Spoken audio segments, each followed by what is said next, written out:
Hello folks, Jason Chrisman here of JC's Bees. And the first thing I want to talk about today is this much needed cold weather. Here it is the middle of January, and usually we see cold weather about mid-November, or at least by the end of November. But that hasn't been the case this winter.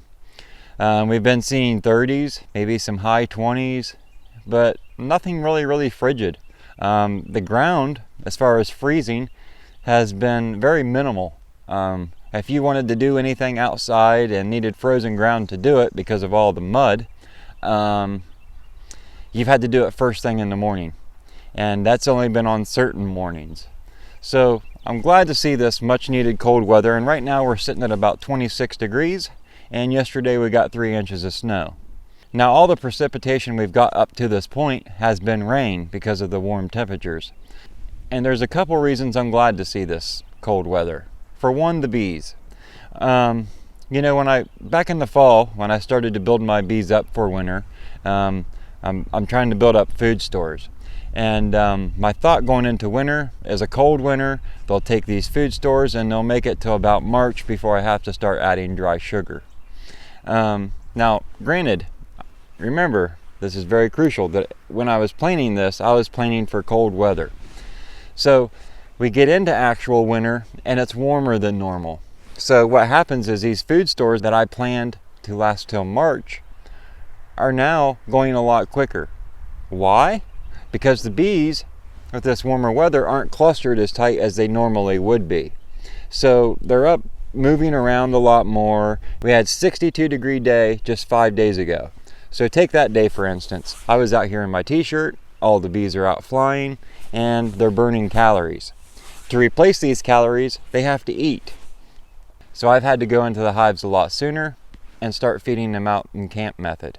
Now, if you're not familiar with the mountain camp method, I'll leave a video up here in the corner, and you can check that out. Click on the little I, the information button, a window will drop down and you can follow it from there. So it's very important to me that it stay cold.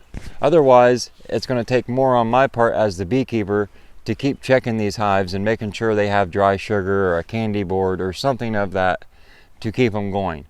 Now, a lot of people have asked, what is the difference between a candy board and dry sugar? Candy board is a lot easier for the bees to eat, but it takes more work on the beekeeper. Dry sugar, bees can eat, but it's got to be moist, and it takes a lot more resources from the bee to convert this into something they can digest. So yes, the dry sugar works and I use it. Yes, candy boards are probably a step better. They're probably right up there with fondant. So those are your options: dry sugar, candy boards, or fondant. Personally, I use the dry sugar. It works fine. The bees don't seem to reject it or anything. They seem to eat it just fine. So it's working. I'm not going to change anything. Another reason I don't like the cold weather, and many of you may not be aware of this, but I manage a grass-fed beef herd. And we do something called intensive grazing, mob grazing during the summer months. And right now we're doing something called bale grazing. And this is where you take the hay bales into the pasture and you enroll them. And the cows come along and they eat this big long track of hay. Well, while they're standing there eating, they're pooping, they're peeing, they're pushing some of that hay down into the soil, feeding the microbes. And this is a way for me to build soil fertility during the winter. And it does wonders for the soil. But at the same time, when we have all this mud from all this rain, since it's been warmer than normal, it makes it very difficult to get bales into the field without leaving deep ruts. So winter's kind of been hectic this year, and I would love for it to stay cold. And on top of the bees and the cattle, it's also very difficult when you've got all this mud to get firewood to keep the family warm. So lots of stuff going on here, and cold weather is definitely a huge help. Now, I know a lot of you are thinking you would prefer cold over warm. Are you nuts? No. If you live somewhere where it should be cold but it's warm, you will regret it come spring if it stays warm. You're going to have so many deer flies and so many bugs that it's going to be crazy. So you need some cold weather for a couple weeks at least to cut back this bug population. And when I say bugs, I don't want to cut any honeybees out, just all the nuisance pests like deer flies. I hate them dang things. So we need Mother Nature to cooperate, keep the cold weather coming for a while, and kill all this stuff off. Allow me to feed my cattle with some ease, chop some firewood without getting mud in my mouth, and for the bees to stay clustered tight and the dry sugar to last a little bit longer. So another thing I would like to speak about real quick is I'm trying to build a Patreon account. Now, I realize a lot of you are probably not familiar with Patreon. Patreon is an avenue for video creators like myself to be more financially sustainable. It's not to say that we don't release videos on YouTube for free still, because that is still a regular basis thing. What Patreon does is gives us an avenue where we can release private videos on subjects more in depth. Like for instance, last summer I did a queen rearing series. One of my private videos may be how to ship a queen, or how to market your queens, or how to sell queens and nukes. So what this does is you as the viewer, if you are interested, and I understand this is not for everybody, completely understand that, but on my part, I have to make this more financially sustainable to keep it going in the long run. So that's what I'm trying to do here. I'm not trying to get rich, I'm just trying to cover my time. So if this is of interest to you, you'll be able to go to my Patreon account, you'll be able to pick which tier you want, in which, let's take for instance, I have a $5 tier. For $5 a month, you get access to all of my private videos, in which case there will be 2 a month. So this is just something I'm playing around with and will be released within the coming weeks. Another thing I am playing around with, and it's kind of based off of the YouTube community. If you're one of these people that follow me on my community tab or page, you may have noticed that when I comment something and you reply, and then I reply back to you, then the reply option is removed and you're not able to come back in a reply. So I do not like that. YouTube has kind of limited how many times you as a viewer can reply back to me. So for instance, if I say, this is how I built my nuke, and you want to come back and say, this is how I did it, you're not able to even share a picture with me to show me. So I don't like that either. So what I've done, or what I am working on doing, is starting a Reddit community. Now, if you're not familiar with Reddit, it is another website, and you will have to sign up and create an account, but it's completely free. Now, down in the video description below, there is a link for this Reddit community. I welcome each and every one of you there. Go to the community, or go to Reddit, sign up, get you an account, come back to this video, follow the link in the description, and come on over to JC's Bee Talk.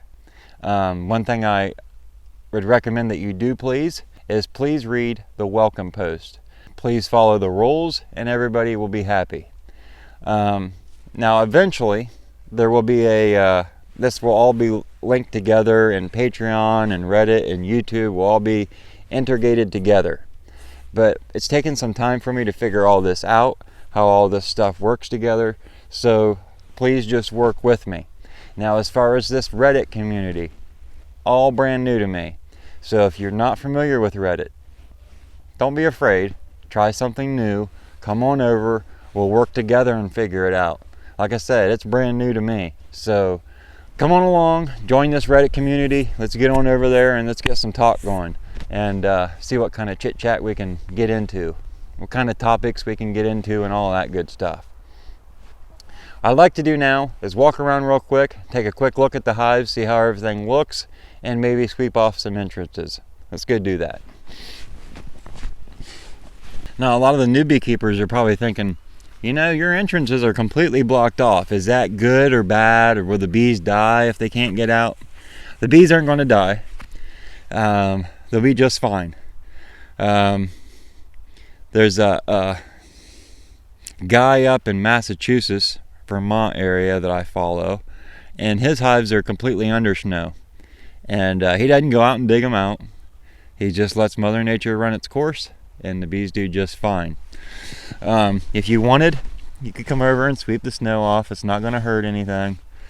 It really isn't going to make much of a difference if you sweep off in front of the entrance reducer, because there's no entrance there. What you want to make sure you sweep off is right here where your mouse guard is.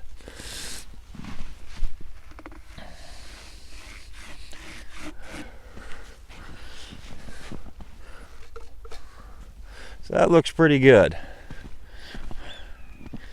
I don't see any dead bees in this. Oh yeah, I do. I see one. Somebody tried to fly. He didn't make it very far.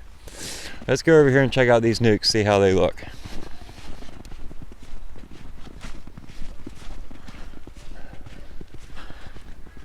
Simply beautiful this morning. I can't deny that. I mean, look at that. It is pretty.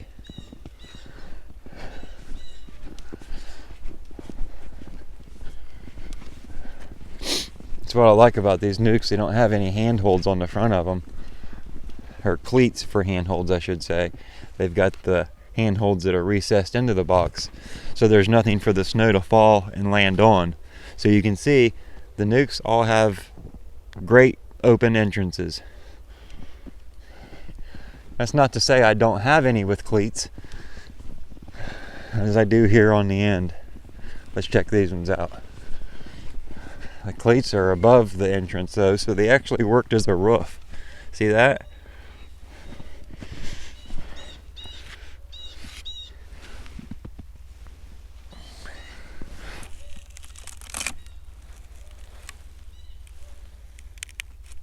Still got nice dry sugar in there.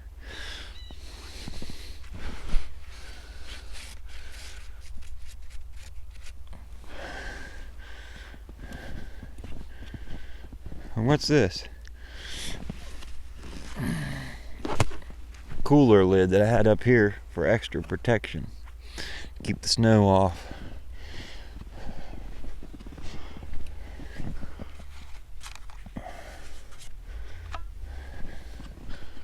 Everything looks good. I also start to look for like rodent tracks and different things like that. That's one thing nice about the snow, is you can see what's coming into your bee yard.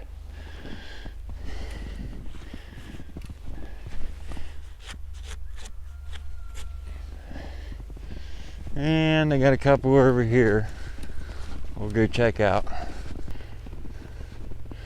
Everything looks good.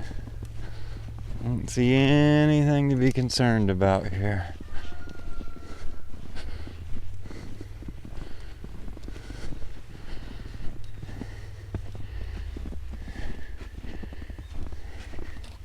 There's the side entrance hive. Take a quick peek.